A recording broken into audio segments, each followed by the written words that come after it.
Welcome to It Is What It Is, a true crime podcast. I'm Shaw Marie, your host.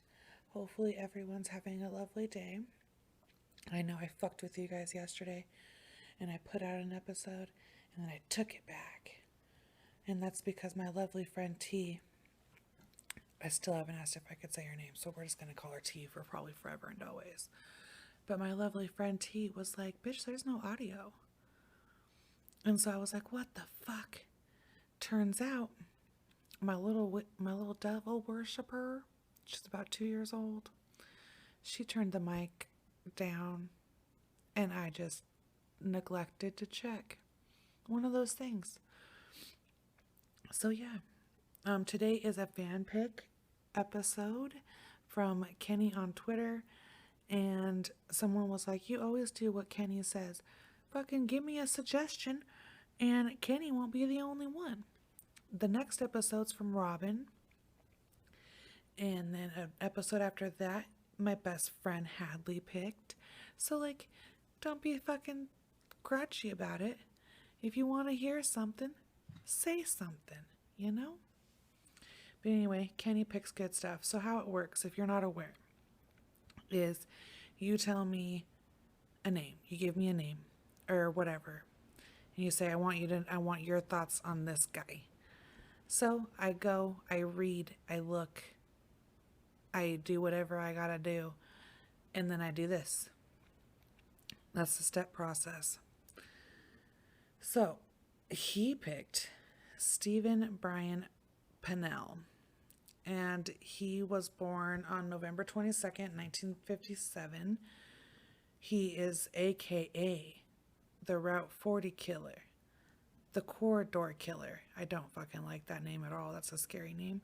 And the Route 13 killer. He was Delaware's only serial killer, convicted of the murders of 2 women in the Newcastle County in Delaware. He's suspected of killing 3 more. He abducted most of his victims around Route 40 near Bear. I don't know. We have a Bear Lake here. And so I don't know why I felt like that was important to tell you guys, but it was, I guess. These podcasts are probably going to get super weird because I do them on my lunch, and remind you guys I went to nights, so it's like 2:30 in the morning. So yeehaw. We'll see what happens. Okay. So for him, I watched a episode on the ID channel, Grave Secrets. I believe it's episode 3, and then Murderpedia and Wikipedia, and then I just printed out the Wikipedia page for references, and then so that's what we'll go off of. And if anybody knows about this dude's like childhood or like previous years, let me know, because like there's really wasn't much on his previous years, and I just really want to know what this dude was all about, because it freaks me out. He trips me out. Okay, so Shirley, she is the first victim. She's 23 years old. She's a nurse. On November 29th, 1987, she left the hospital around 6 p.m.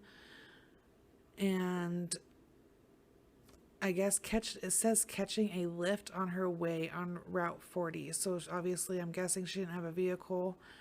Her body was later found by the roadside by 2 boys. She was nude. Her legs were spread out. Her hands and her feet were tied with adhesive tape. There's no sign of sexual assault, which is super weird, but she has been seriously abused by this piece of poo. And the belt that was put around her neck, it was so tightly wound around her neck that they even had a hard time getting it off when they took her to autopsy. Like they had to like get in there to get it off. And then she was hit in the head with a hammer 3 times before she died, this poor woman. And then Kathleen is the second victim. She is 31 years old. She is divorced. She's a street worker. On June 28th, 1988, about 7 months after his first murder, around 11 p.m., she was seen walking down that road and it's unclear whether she was actually working or not. Construction workers found her body at 6:25 the next morning. Same thing. Her hands, her wrists were tied, her feet, her mouth was clogged with adhesive tape this time, and still no sign of sexual assault, but still killed the same way, the hammers and the strangulation. But there was visible blue fibers on her face. So then the police are like, well, this is fucking weird. And then it gets even weirder because then Margaret dies on August 22nd, 1988. She's 27 years old. And she is also a street worker herself. And a bunch of witnesses said, it says a couple. I say a bunch, they say a couple. Say that she got into a blue Ford with a white dude on Route 13. Okay, so they do a profile of this dude. The FBI does, because Delaware's like, we don't know what to do with all this nonsense. And so they have the FBI do a profile on this dude. And the profiler just pretty much says he's going to be your plain Jane vanilla dude. He's going to be white. He's going to work with his hands because the tools that he's using. So what he's doing is they can't find it as sexual assault, but like there's like plier marks on the nipples, and then the strangulation obviously is very weird, and the bludgeoning with the hammer, which is super weird because I don't know if it's just my phobia, because everybody I hear says that blood gets like super sticky, and I can't stand sticky things. I don't know what that phobia is called, but to hit someone with a hammer is insane to me. And these women are just tossed out. Like, they're not being killed where they're being found. They're just being left there. So it's weird, and like the up closeness with the hammer. And so they finally know now. They're like, okay, we obviously have a serial killer on our hands. And so they tell everybody, and they make this task force. And this task force is one of the baddest bitches. Oh my God, she was so badass. And that's Margaret's just missing, Kate. And 3 months after that, she's found floating in the Chesapeake Canal. And she was so badly decomposed that it was really hard to pinpoint her cause of death, Margaret's cause of death. So that's just a little thing. On September 14th, Officer Renee, this is a bad bitch. She is so bad. Oh my God, she's amazing. She goes undercover as a street worker, and she's walking the Route 40, and she's talking to all these people, and literally these dudes are just singing like canaries. They really are. Like, she's rolling up and she's like, what's your name? And they're like, John. And she's like, how old are you? 35. What do you do for work? Postman. Wife? Nope. Kids? Yep, got a couple, don't see them. Like, you know what I mean? She's legitly just being able to walk up to the window and be like, hey honey, bam bam bam bam bam. And these dudes are like just giving it up. It's insane. It is insane. I don't know if it's because they're like, she's not going to go tell nobody because of her occupation, or what the deal is, but these dudes just literally were like, here's all my information. Are you going to get in? And this is before they even pay her. So it's like, damn. So she sees a blue Ford. They do investigate a school teacher who has a van that has blue carpet inside, but he just turns out to be a closeted freaky man. He had porn hidden in a crawl space in his home and sexual toys, and like they uncovered his sexual secret lifestyle that he was hiding from everyone. So that was nice. And then they go back to the streets, And we're looking, and nothing's really happening, right? So there's a murder that happens after they go find that guy, and then they find this other guy that has a blue car too, and he gives Renee a really bad feeling. She's like, I don't know what it is about this fool, but even though she had her gun on her the whole time, she still felt uncomfortable.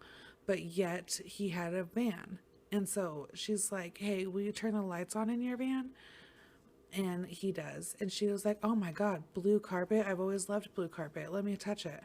This is not what she said word for word. But so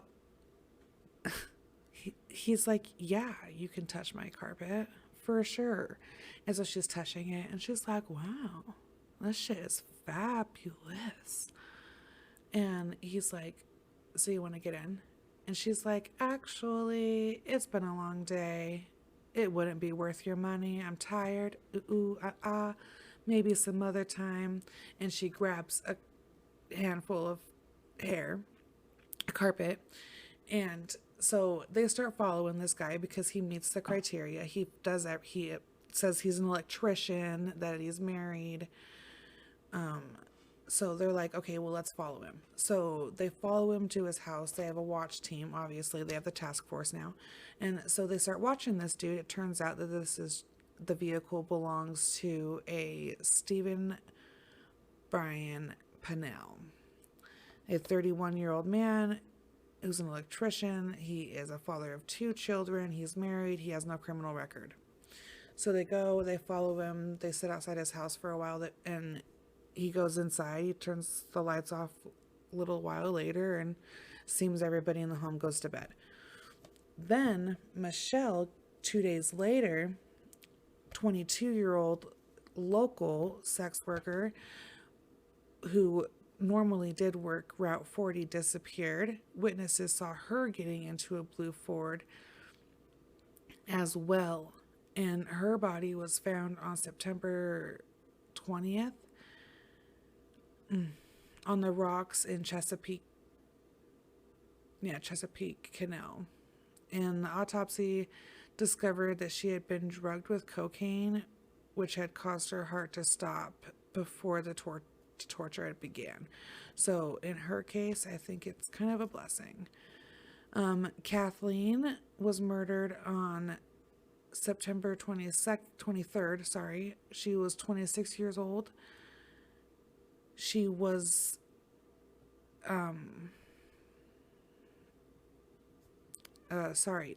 lost my train of thought. Last seen around 9:30 p.m. getting into a blue Ford, and he was able to. A cop saw this, an officer who was watching. I guess that's important. He wrote down the license plate number, and that came back to Steven. So they were like, okay. So when they have that, and the FBI comes back, and they're like, hey, just so you know, those fibers that you got out of that guy's van, they're a match for the fibers on the body. So they get a warrant, and they go to his house, which is really weird. And in his shed, when you got to his shed, he has a lock on his shed, but not a normal everyday lock on his shed like you would normally have. His lock is when you go inside, it locks it, and like a barricade comes down to where you can't get out, and like no one can get in.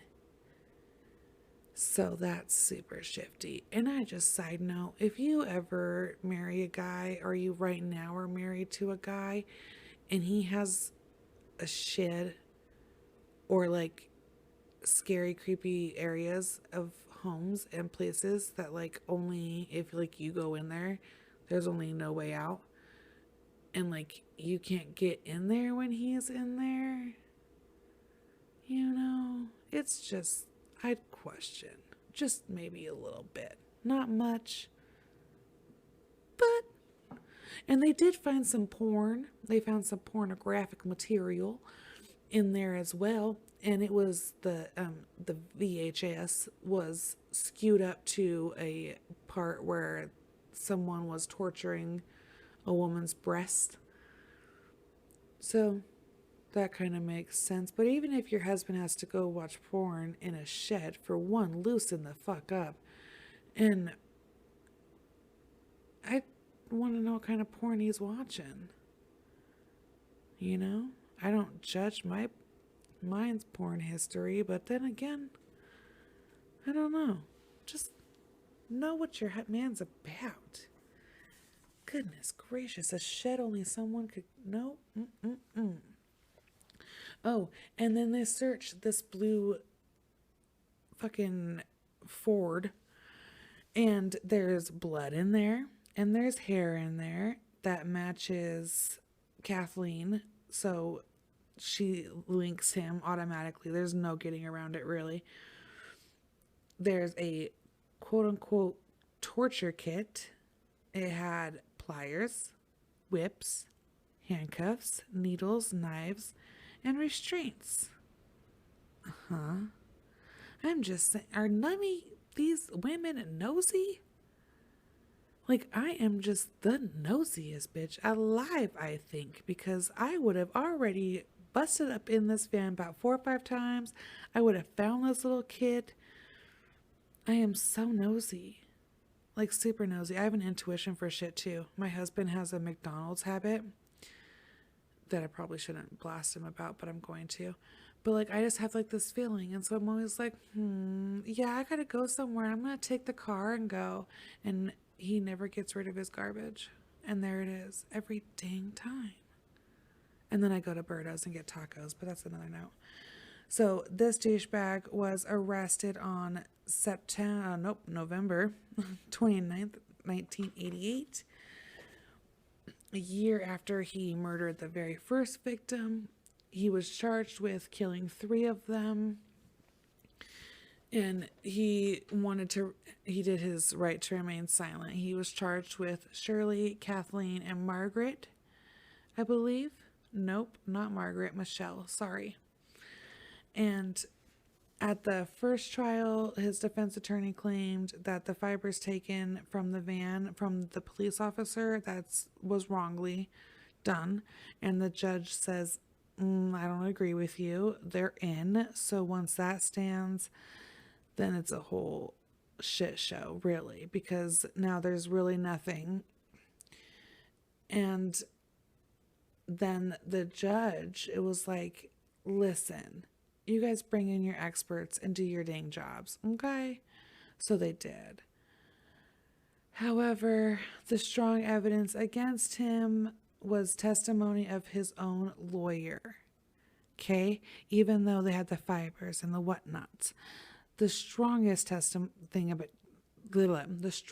against him was that testimony of his ex-lawyer, who decided to stop representing him because of the things that he heard. He testified that Steve had told him how he picked up Kathleen and paid her for sex, and then he killed her. So that's why there's no, like, rape, because they weren't. He was a legit client. Like, he paid him everything else, and then he murdered him. At least her, we know for sure from what he told his lawyer. And that he said that he had no remorse. He showed no remorse. He spoke about it without any emotion at all.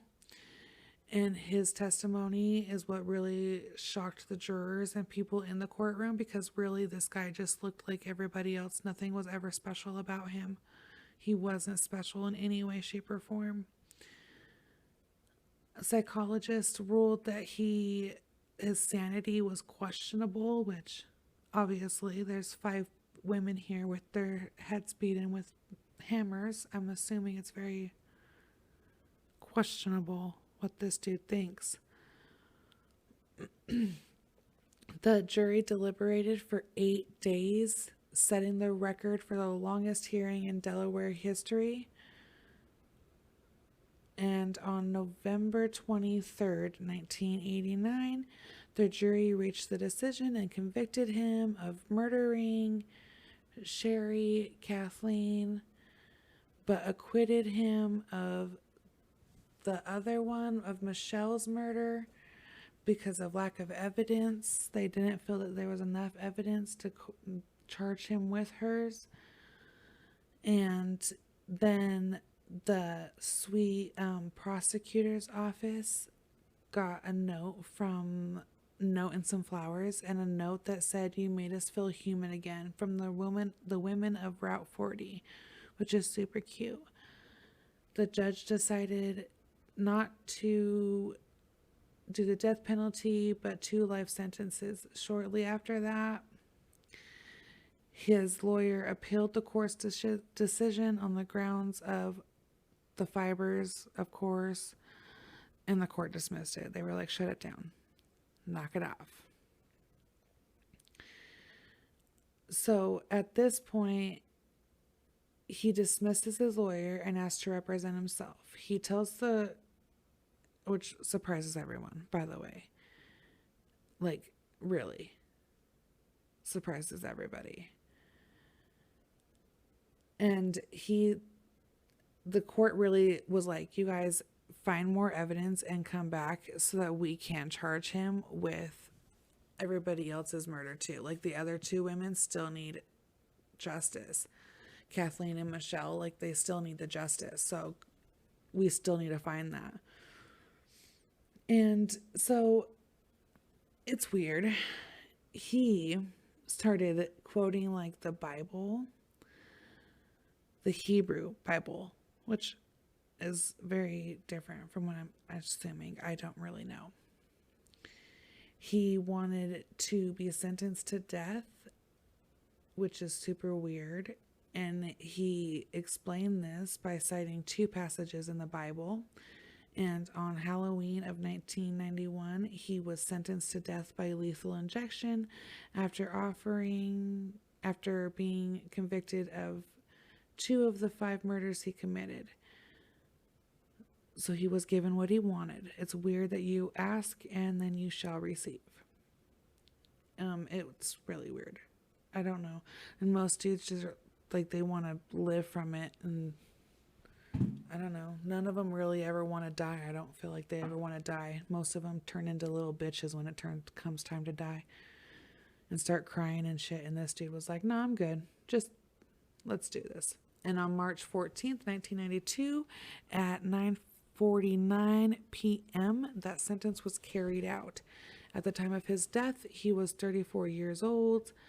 His execution cost the state more than $47,000. Wow, that's a lot. And he was the first man to be executed in more than 45 years. He was the 165th person to be executed in the United States after the death penalty was reinstated in 1976. So it's a good thing this piece of poo died. And I don't know, like, people who kill women, street workers, those are just, they make me so mad, because it's like, I look at it from the point of like, you wouldn't go into a bank and kill the bank teller because he's a bank teller. You know what I mean? This is their job. No one wants to suck your nasty dick anyway. Thank this woman, pay her, and move on. You know what I mean? Like, obviously, she's fulfilling a service, and she's choosing it. Do not try to attack me and be like, oh, what about the girls who are being forced? We ain't talking about them, is we? No, we're not. Anyway. But like, these women were like, this is how I make my bread and butter.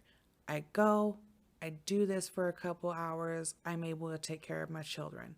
I'm able to feed my household. I'm able to pay my bills, keep my lights on, so on and so forth. It's the same thing. Like, it makes me really mad. These women are mothers, they're sisters, they're obviously someone's daughter.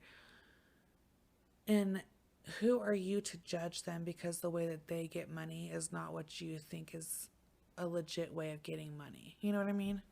Like, get up off your high horse trying to play some shit. Ooh, it makes me so mad. 5 beautiful souls lost because some fucking electrician's bored with his time. And that's what I mean. Like, what is going on? Like, no criminal record at all. Everybody in his community was shocked. Everybody. So it's like, and even the cops were like, he legitly, like, he was doing stuff with his children. He was still participating with his children. What kind of weirdo? I don't even, like, can just go back and forth with nothing. Like, nothing. This dude did nothing. He wasn't mean to anybody. Like, what made him want to kill women? What happened? Usually it's like their moms or some girl was mean to them, and so now they kill girls so that one girl that was mean to them will never know that this is happening, and they get justice against her or some stupid ass shit. So I really just want to know. Like, I'm really curious on what. You don't just start killing fucking women. Like, you just. I mean, obviously you do, because, like, your first one, you obviously just went out and did it. But, like, there's more of a plan, I think, always, especially when you're doing like, you paid her. You know what I mean? Like, the act was done. It was completed. Whether, we don't know what the act was, obviously.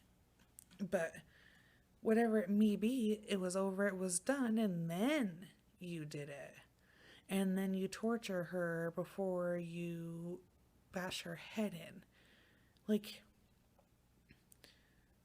that is just weird to me that, like, you don't do anything offhand before this. This is the first thing that, like, shocks everybody.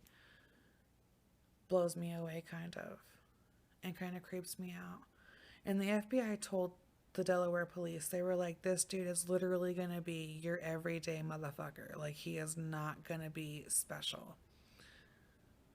So it's just, it's so weird too that, like, FBI profilers do so good at their jobs, and just how